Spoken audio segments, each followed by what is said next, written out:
नमस्कार। आज मैं फिर आपके सामने अपराध की एक और घटना लेकर आया हूँ।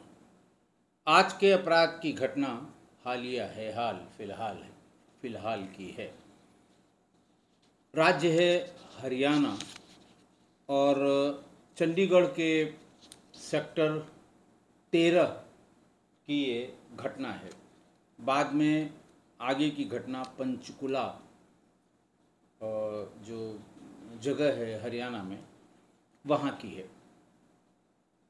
हुआ कुछ यूँ कि 11 अगस्त 2025 को एक महिला सेक्टर 13 चंडीगढ़ के थाने पर पहुंची और उसने बताया कि वो न्यू इंदिरा नगर कॉलोनी से आ रही है और ये भी बताया कि उसके पति राजीव गुप्ता वो 9 अगस्त से उनका मोबाइल भी स्विच ऑफ है।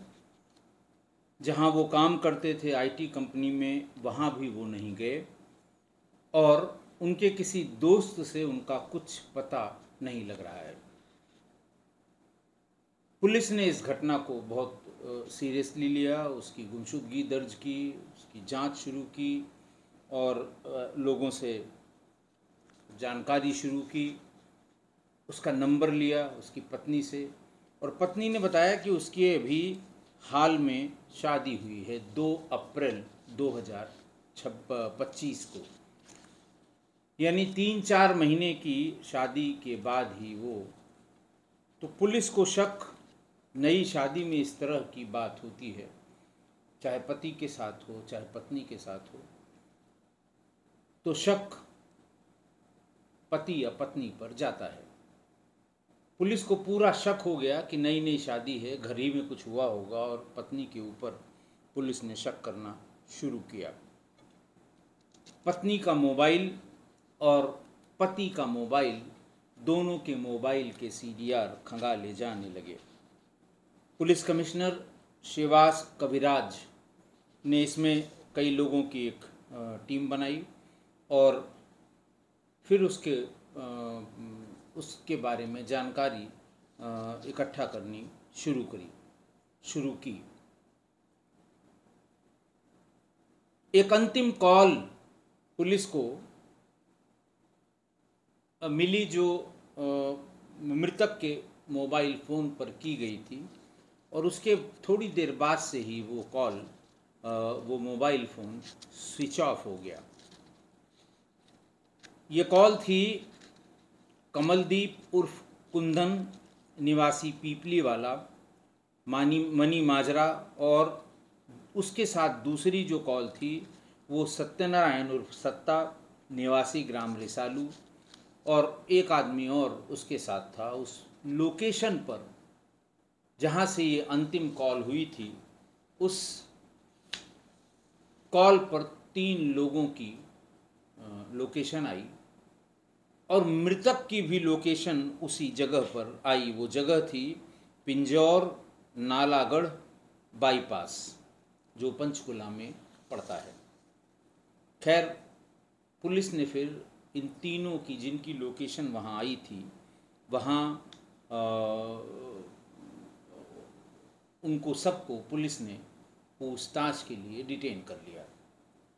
ये 3 थे कमलदीप उर्फ कुंदन, सत्यनारायण उर्फ सत्ता और विनोद उर्फ बोड़ा। ये तीनों वहीं पानीपत के ही आसपास के रहने वाले थे। तीनों से पहले शुरू में आप जानते ही हैं कि कोई कुछ बताने को तैयार नहीं होता, लेकिन धीरे धीरे पुलिस ने जब क्रॉस करना शुरू किया तो फिर पूरी बात पुलिस को पता लगी। पत्नी से भी बातचीत इसलिए की गई कि आखिरकार इन तीनों का मृतक से ऐसा क्या संबंध है कि इन सब की लोकेशन घटना वाले दिन एक समय में एक ही जगह मिली थी। डीसीपी क्राइम मनप्रीत सूदन, इन्होंने महिला से पूछताछ की तो ये पता लगा कि राजीव गुप्ता जो मृतक जो गुमशुदा है, वो उत्तर प्रदेश के हरदोई ज़िले का रहने वाला है और वर्तमान में वो चंडीगढ़ के सेक्टर 13 की न्यू इंदिरा कॉलोनी में अपनी पत्नी के साथ रहता है। राजीव आईटी पार्क की एक आईटी कंपनी में सुपरवाइज़र था। 2 तारीख को उन लोगों का विवाह हुआ था और 10 अप्रैल या 12 अप्रैल के आसपास वो वापस आकर चंडीगढ़ के अपने इस सेक्टर 13 वाले मकान में रहने लगे थे। जब उन तीनों से बात हुई तो ये पता लगा कि राजीव गुप्ता शादी के पहले से एक लड़की के चक्कर में था। उसके आगे पीछे जाना, उससे बात करना, उससे और तरह तरह की बातों के बारे में लोगों ने बताया। कमलदीप उर्फ कुंदन जो पकड़ा गया, काफ़ी जब पुलिस ने अपनी विशिष्ट श्रेणी वाली पूछताछ की तो उसने बताया कि वो लड़की जिसके चक्कर में था वो उसकी बहन है। शादी के बाद राजीव का मनी माजरा की रहने वाली वो लड़की थी, उससे प्रेम प्रसंग हो गया और शादी के पहले कभी लड़की ने इस बात का जिक्र अपने भाई से नहीं किया, जबकि शादी के बहुत पहले से वो राजीव गुप्ता उस महिला के साथ, उस लड़की के साथ या तो रिलेशन में था या उसके चक्कर लगाया करता था। लेकिन जब शादी करके आया 2 अप्रैल के बाद, उसके बाद भी जब उसने उस लड़की का पीछा करना शुरू किया या बातचीत करने की कोशिश की, रास्ते में रोकना शुरू किया, तो उसने अपने भाई कमलदीप कुंदन को ये बात बता दी कि हमें एक लड़का इस तरह से जो आईटी कंपनी में काम करता है वो परेशान करता है। जैसे ही ये बात उस लड़की ने अपने भाई को बताई, भाई ने अपने मामा को बताया। असल में सत्यनारायण उर्फ सत्ता वो लड़की का या उसके भाई का, कुंदन का सगा मामा था। इस पर नाराज होकर कमलदीप उर्फ कुंदन ने टेलीफोन किया राजीव गुप्ता को और ये कहा कि तुम अगर इस लड़की का पीछा करोगे हम तुम्हें जान से मार देंगे। इस बारे में चंडीगढ़ पुलिस को शिकायत भी की गई थी कि हमारी बहन को इस तरह से ये व्यक्ति जो अब जिसके भी हाल में शादी हुई है वो इसका पीछा करता है और इसे परेशान करता है।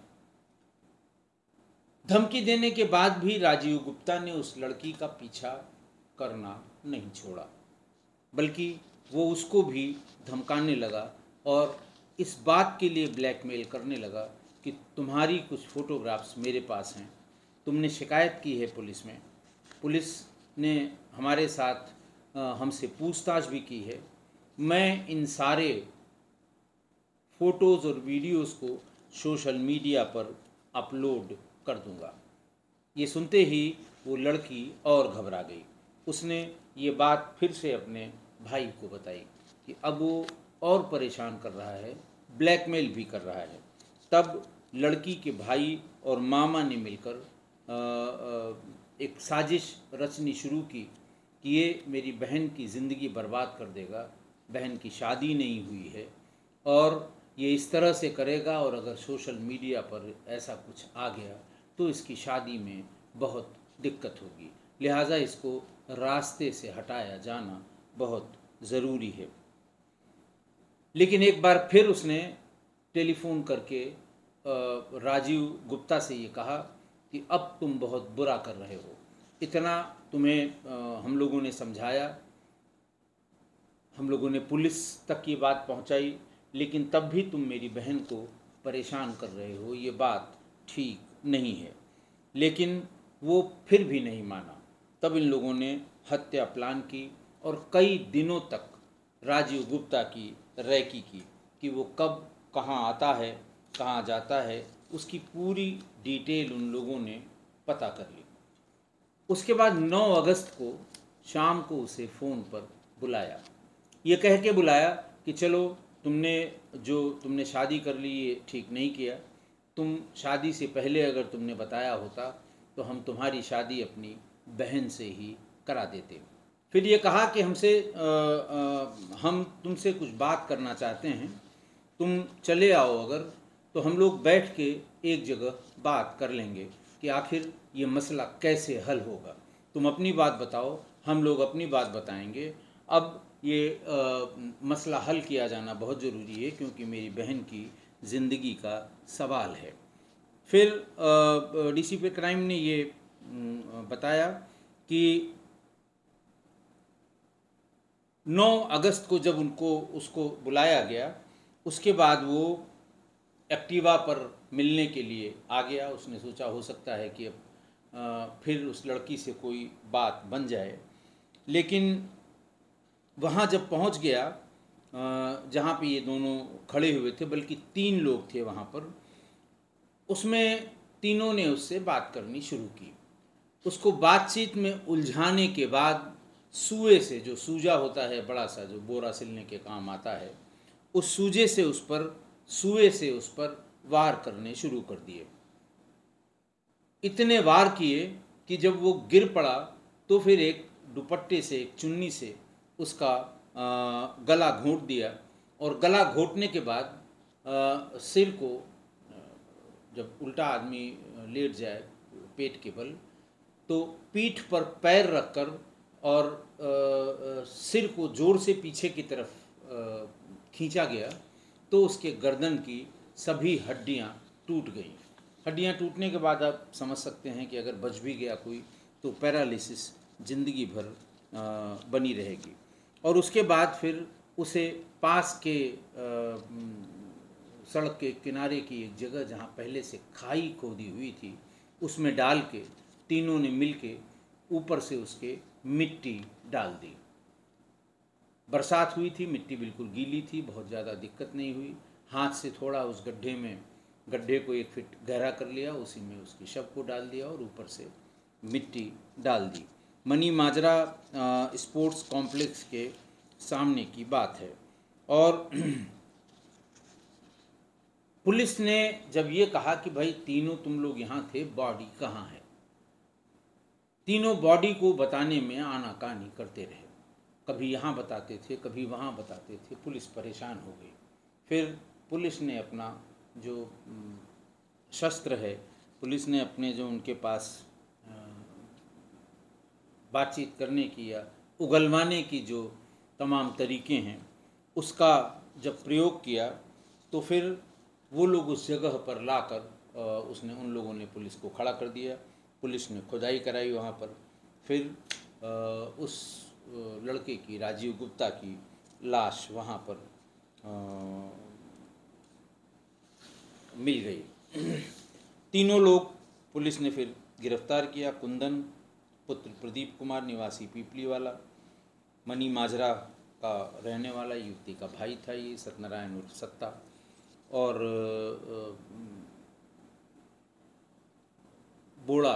विनोद बोड़ा पुत्र विजय सिंह।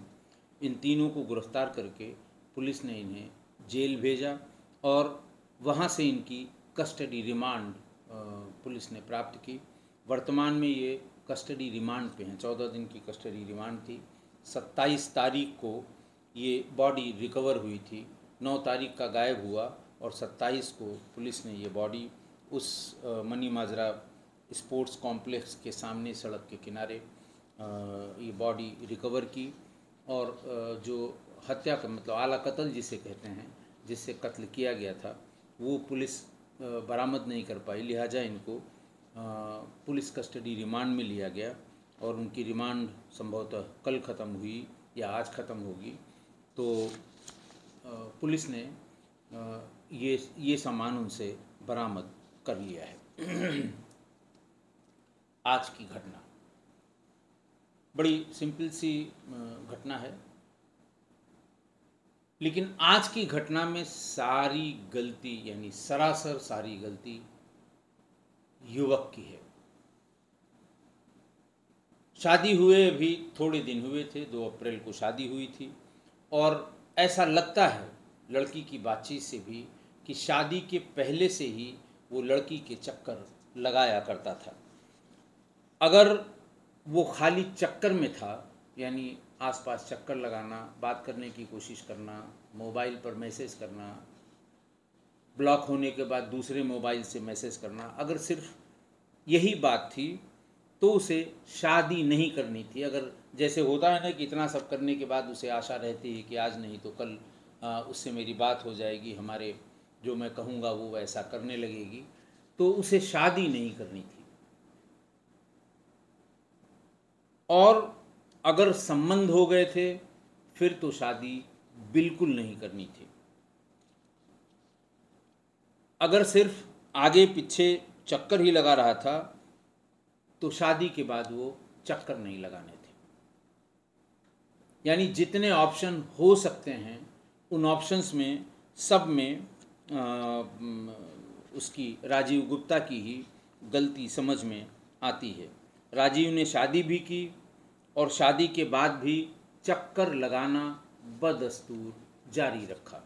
रोकने का प्रयास करना, मोबाइल पर उसके मैसेज करना, तरह तरह की बातें करना, रास्ते में रोक कर बात करने की कोशिश करना, हर बात में अपनी सफाई देने की कोशिश करना, ये ऐसा उसने बदस्तूर जारी रखा।